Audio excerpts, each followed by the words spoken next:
Hello viewers, আজকে আমি আপনাদেরকে দেখাবো একটি নষ্ট মাল্টিপ্লাগ অথবা এরকম যে 6 পিন সকেট আছে সেগুলোর সুইচ নষ্ট হয়ে গেলে কিভাবে ঠিক করতে হয়।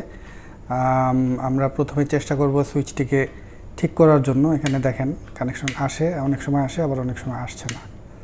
তো এটাকে আগে আমরা ফিক্স করার চেষ্টা করব সুইচটা ঠিক করা যায় কি না। আর যদি ঠিক করতে না পারি আমরা যেটা চেষ্টা করব যে কানেকশনগুলো ডিরেক্ট করে দিতে, তাহলে অন্তত এইটি চেঞ্জ না করে আমরা ব্যবহার করতে পারবো।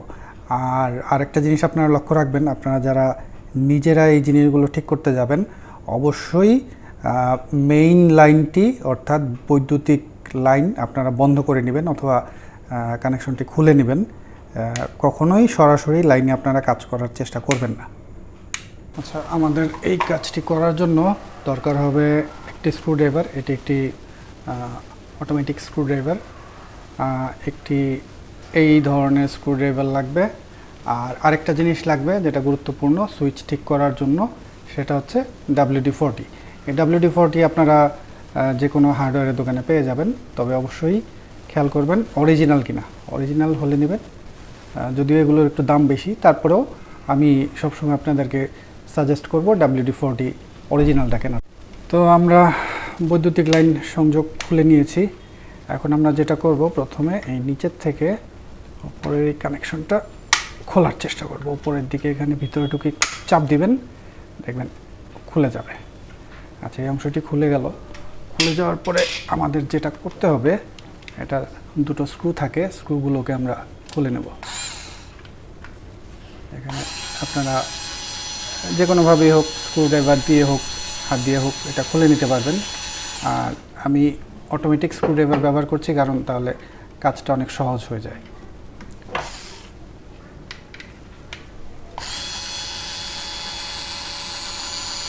কারণ এই প্যাচগুলো অনেক বড় প্যাচের হয়, হাত দিয়ে খুলতে অনেক সময় লাগবে, খেয়াল করবেন আপনারা। তো যাই হোক, আমরা প্রায় খুলে ফেলেছি। এখন আমরা দেখব ভেতরের অবস্থাটা কি। আচ্ছা, এখানে আপনারা দেখবেন এখান দিয়ে ঢুকিয়ে এটা চাপ দিলে এই সুইচটি খুলে আসবে। তবে খেয়াল রাখবেন ভেতরে কিছু স্ক্রু থাকে এবং দুঃখিত, সেটা স্ক্রু না, স্প্রিং থাকে। স্প্রিং থাকে এবং কানেক্টর থাকে, সেগুলো যেন হারিয়ে না যায়। যদি হারিয়ে যায় সেক্ষেত্রে এই সুইচটি বাতিল হয়ে যাবে। আপনাদেরকে তখন সংযোগটি সরাসরি দিতে হবে।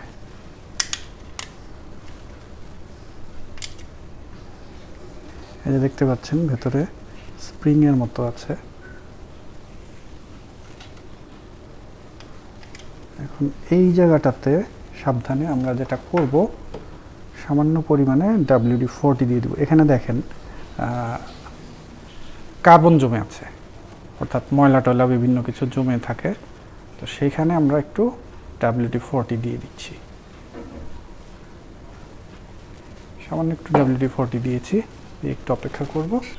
আচ্ছা দেখেন, ওটা লাগাতে গিয়ে আমাদের যেটা হয়েছে, ভেতরে একটা কানেকশন ছিল, সেই কানেকশনটা সরে গিয়েছে। তো আমরা পরবর্তীতে যেটা করব, চেষ্টা করব উপরের এই অংশটা, উপরের পার্টটা খুলে সেটাকে ঠিক করার জন্য। উপরের পার্টটা খোলার জন্য এভাবে আস্তে করে সাবধানে আমরা যদি চেষ্টা করি খুলে ফেলতে পারব। খুলে যাচ্ছে, এই অংশটা খুলে গেল। এখন দেখেন এই কাজটা আর অনেকটা সহজ হয়ে যাবে আমাদের জন্য। অংশটা উপরে থাকবে, এই জায়গাটা আমরা একটু ঘষা দিয়ে নিব, ঘষে নিচ্ছি। এই অংশটাও আমরা একটু ঘষে নিচ্ছি, কারণ নিচে কোনো কানেকশন নেই। সো এই দুটো অংশই ওপরে থাকবে। সামান্য একটু ঘষে নিচ্ছি, দুটা প্রান্তই ঘষে নিব।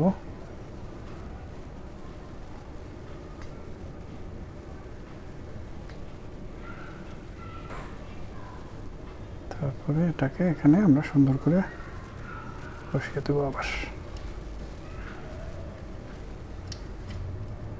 এইভাবে। এটা যখন উপরে কানেকশন হয়, লাইনটা শর্ট হয়। আরেকটা জিনিস লক্ষ্য করবেন এই অংশটা থাকে হচ্ছে এখানে, যেটা হচ্ছে বাইরের মুখ বন্ধ করে। যদিও এটা না থাকলে কোনো সমস্যা নেই, তারপর এটা এভাবে লাগিয়ে দিবেন। আমাদের কাজ প্রায় শেষের দিকে। এখন আমরা এটা আবার এখানে আমরা প্রথমে যেটা করব, এই সুইচটি আগে এখানে লাগিয়ে নেব। এক একটা সকেট এক এক রকম হয়, তো আমাদের এই সকেটটিতে প্রথমে আমরা সুইচটি লাগিয়ে নিব, তাহলে জিনিসটা ঠিক মতো বসবে। দেখাচ্ছি কিভাবে সুইচটা লাগাবেন। এই চাপ দিলাম, সুইচটি বসে গেল আগের জায়গাতে। এখন এখানে আমরা যেটা করব, যে স্প্রিংটি ছিল, স্প্রিংটি আগের জায়গায় বসিয়ে নিলাম। তারপর খেয়াল রাখতে হবে এটা সমান করে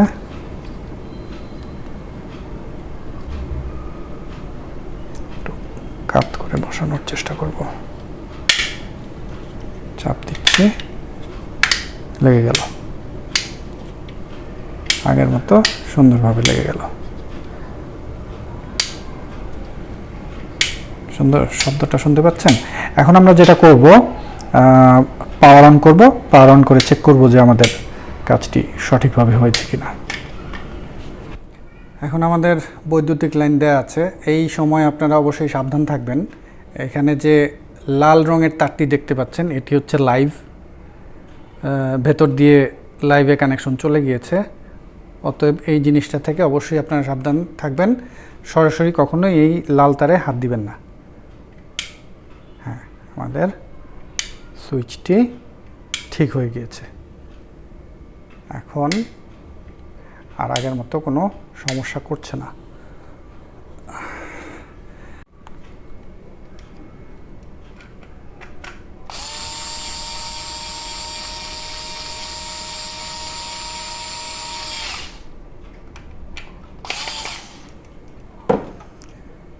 ফাইনালি এটা লাগিয়ে দিচ্ছি আমি।